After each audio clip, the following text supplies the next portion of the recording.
Mahirap magmahal pag gutom ka.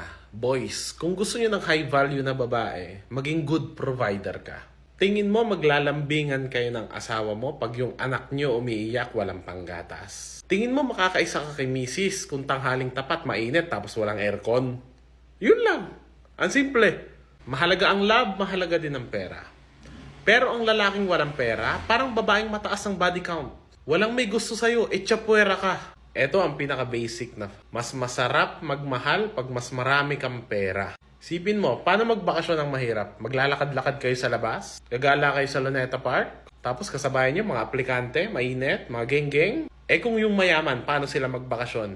Boracay, Palawan, Hong Kong, Japan? Totoy, sa tunay na buhay, kahit hindi ka gwapuhan, basta maraming pera, pinag-aagawan. Siyempre may utak ang mga babae. Dito ka ba sa sobrang pogi na walang ipapalamon sa'yo? O dito sa saktong pogi lang, pero financially stable kayo. Makakabakasyon kayo. 'Di ba? Alam mo na kung sinong pipiliin mo. Tignan mo yung mga mahihirap na maaga nag-asawa. Mahal nila yung isa't isa, wala silang pera. Kaya ang lambingan nila, physical touch. Lagi nagsusuntukan sila.